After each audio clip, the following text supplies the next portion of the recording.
Hello everyone. It's the 38th anniversary of the release of the Ravyns hit single Raised on the Radio. The song was featured in the movie Fast Times at Ridgemont High and on the movie's soundtrack. We recently caught up with Rob Fahey, one of the founding members of the band The Ravyns, and the singer and songwriter of the hit single Raised on the Radio.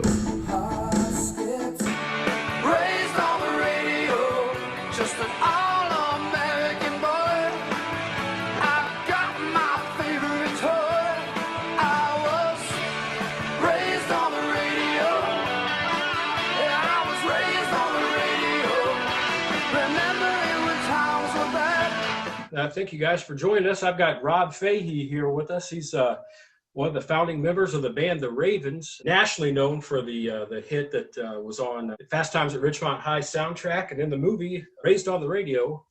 So Rob, how have you been? How have you been over the last 38 years now since that song was released? I'm doing good, Joe. Yeah, can you believe that? It is 38 years. 38 years this summer. Right? With how we're coming up on the it's anniversary of the movie release. I think it was August 13th or yeah, I believe it was August 13th. Yeah, it was. 32 years ago. Yeah, it's just a couple of years ago. It's not. Wasn't long ago. No. It's good to meet you, Joe. Good to meet you. Good to meet you too, Rob. It's great to finally see you. And doing this Zoom interview, this COVID virus. How have you been doing with that? There was a total shutdown for a few months there, from March through around the end of May, March, April, May. For a good 3 months, everything was completely shut down. Then a few opportunities started popping up around the end of May, beginning of June, to do some outside gigs here and there.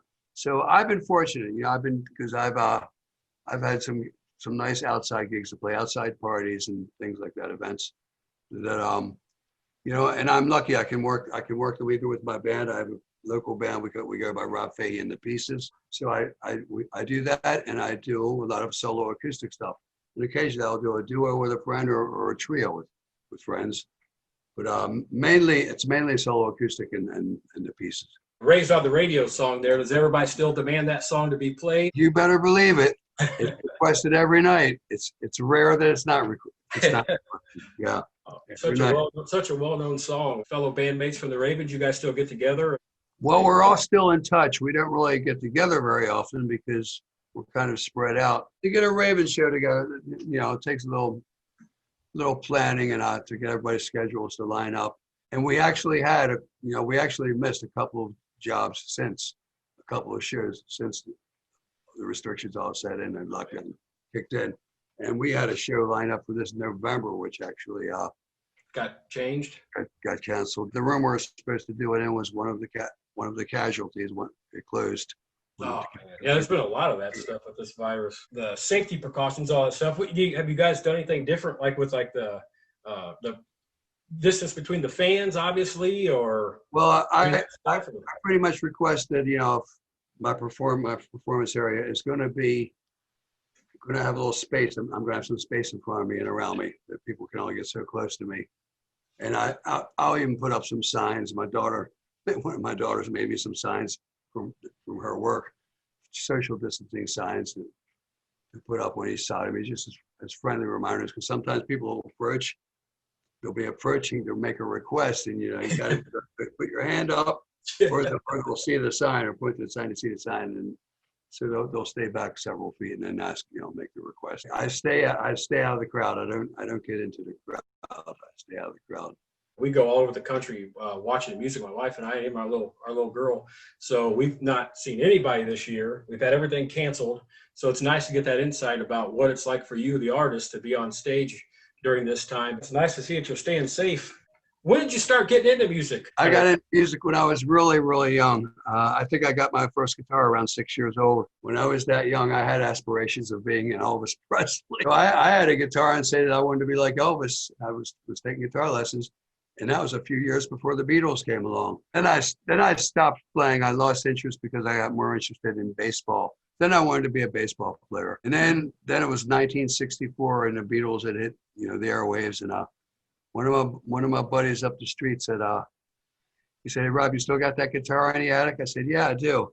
He said, "Get it out because we're starting a band." And we did.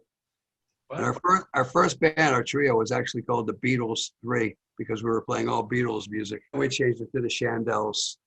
And we started actually writing a few songs of our own. They weren't that good yet, but it was a start. You got to start somewhere.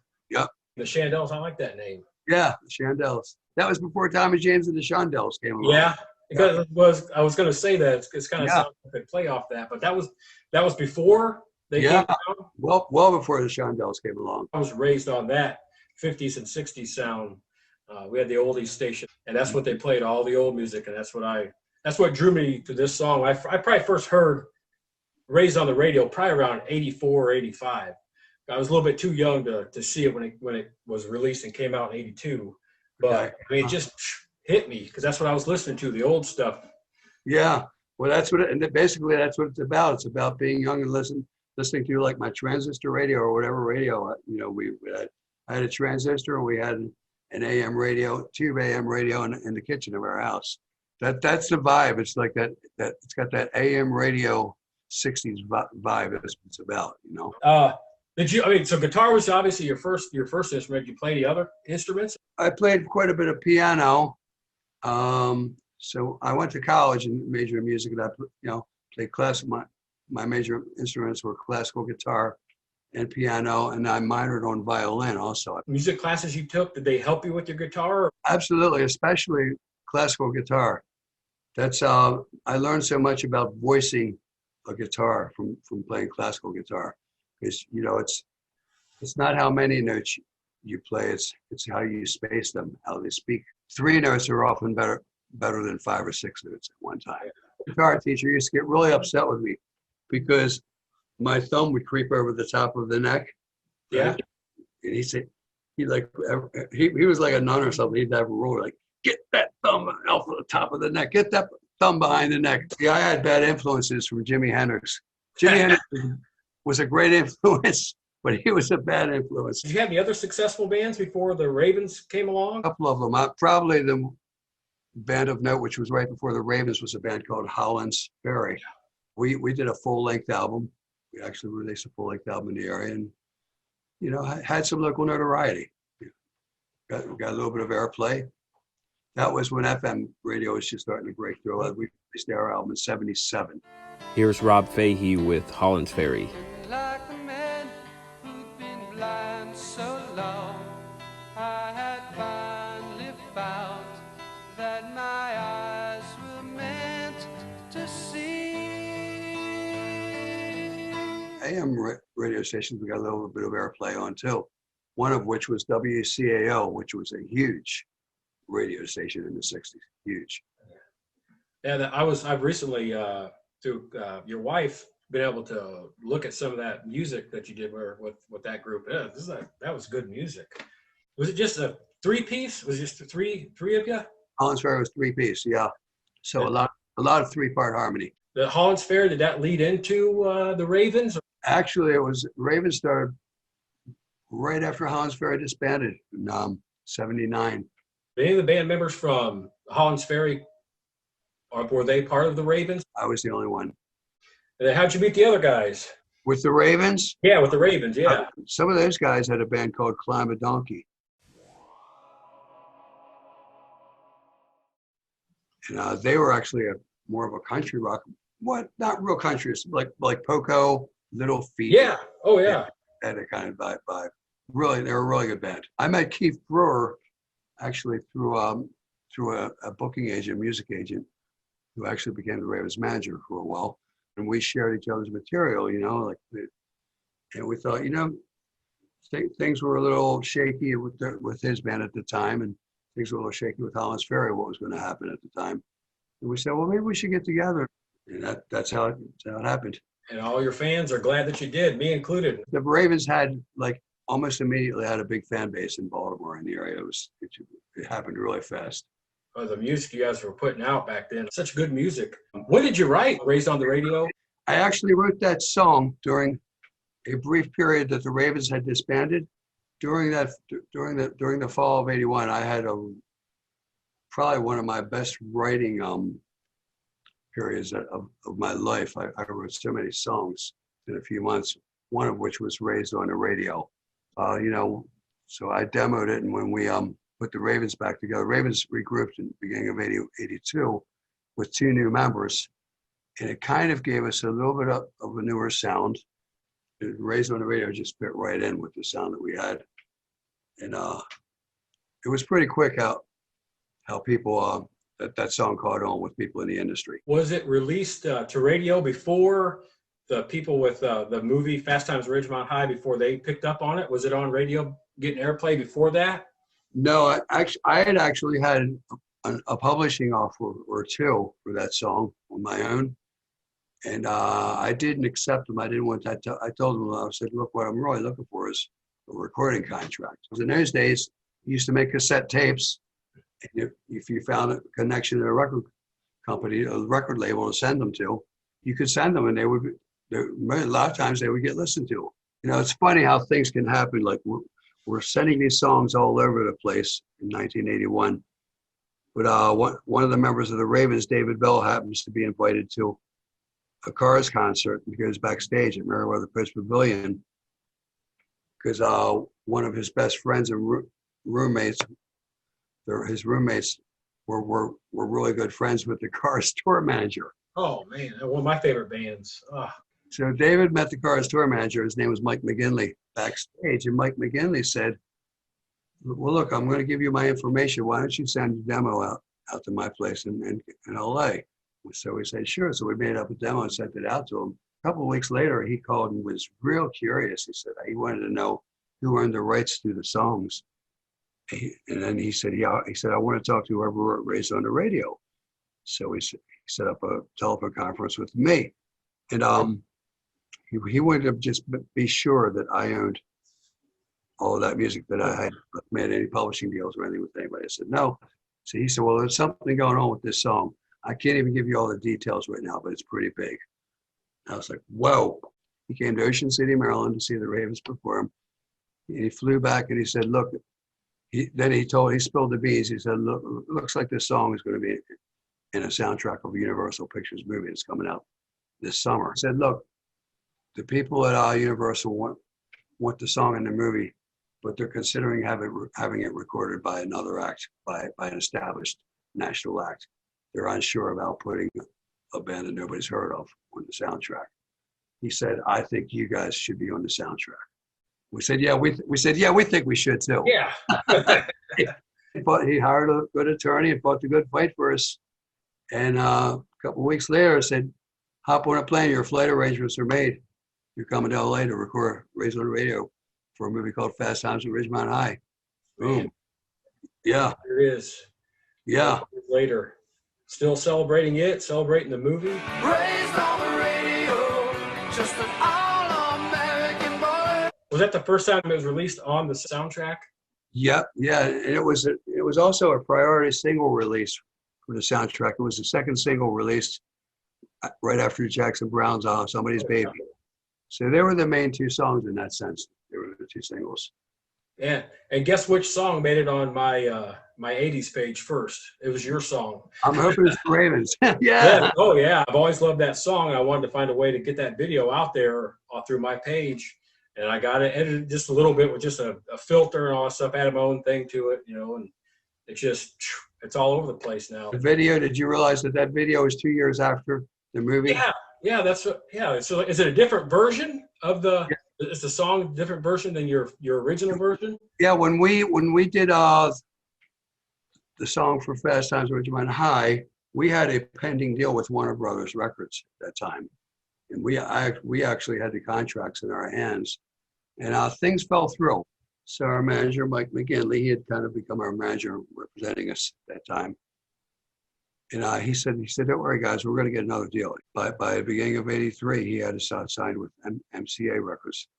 So we went out to LA, and I think we left around May or June of '83 to start recording the Ravyns album. They're separate recordings because the soundtrack of Fast Times was on Elektra Records, which is Warner Brothers. And we were signed with MCA Records, which is Universal. So they wanted the song completely re-recorded. They didn't want to mess with having to buy the pre-existing recording, the red tape that would have been involved. There are actually 2 versions. And so the video the Raised on Radio video was actually shot to the second version. Was that your guys' first album then, that where Raised on Radio was released? That was your first full album? That was the first Ravyns full-length album. We had done a 4-song EP before that. That was our first full-length album. It's a nice sounding record. Yeah, Ravyns. It's a very well produced record. That was produced by Peter Coleman, who he was noted for producing several of Pat Benatar's hits. Oh man, yeah. Pat Benatar's great. So what happened for you guys the rest of the '80s after the Fast Times at Ridgemont High fame? We had an MTV. We had an MTV award. Music competition award. It was a video competition. I think that's what you're speaking of. Yeah. There was a video competition that MTV had for a while. Was it called Basement Tapes or something like that? It's been a long time. I just kind of heard something about it. Basement Tapes, but it was actually a video competition. Oddly enough, the final four of that in that year, which I'm thinking was '85, the final four, and it was a national competition, were 2 Baltimore bands. Lots of music coming out of that area about that time. Yeah, there was a lot going on there at that time. Yeah. Several bands had national recording deals. It was Face Dancer on Capitol Records. Oh, man, Called Kicks on Atlantic Records. Oh, man, yeah. I had forgotten all about them being out there. Practice Kai became a Baltimore band. They actually started as a Pennsylvania, Virginia band and migrated to Baltimore.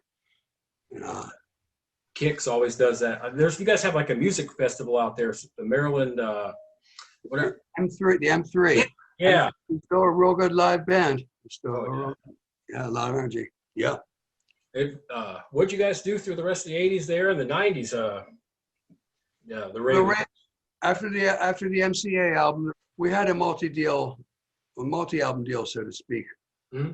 But the way those recording contracts are set up, they're pretty much always at the record label's option. Mm-hmm.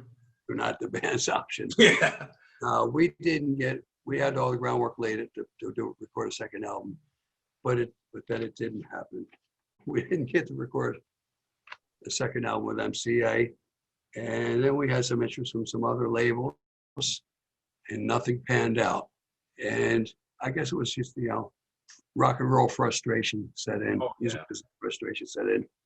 So in '86, I guess around the end of '86, we decided to part ways. We went different ways. But we're all still good terms. We also get together and play occasionally, too. Yeah. Again. Did you guys ever get back together and do another album or another release? Or was it like an older material or? Well, in the late '90s, in the mid or late '90s, we released an 8-song CD called Ravyns Remnants, which were all actually, most of those were recordings of songs that were demos for what would have been on the Ravyns' second album. The sound on that album, it just sounded like the old stuff. Yeah, it was. It was. Songs that came out in the '90s, but there were songs from the '80s.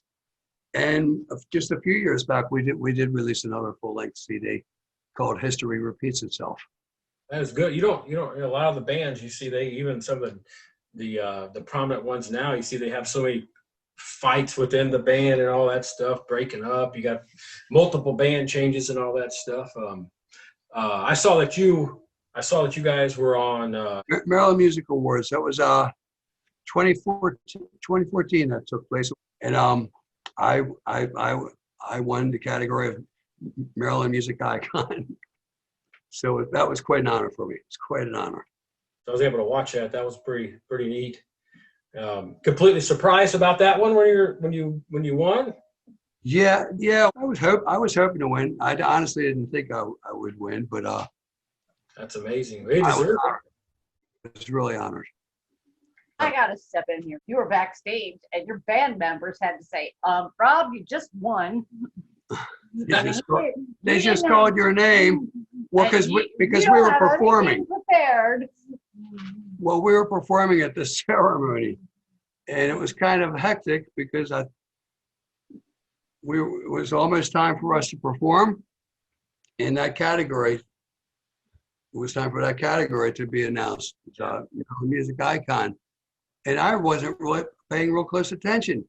And one of the bandmates says to me, "Rob, I think they just called your name. You better get out there." That's a pretty big honor. That's a very big honor. And, congratulations for getting that. Oh, thank you. Yeah.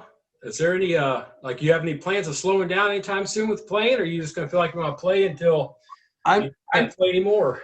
Well, I'm not working as hard as I used to. Let's put it that way. I pace myself now. But I'm still doing a couple gigs a week right now. I still want to play enough to try to help myself stay in shape. Stay safe out there, all right? Oh, yeah. You guys stay safe as well. Bye. Take care.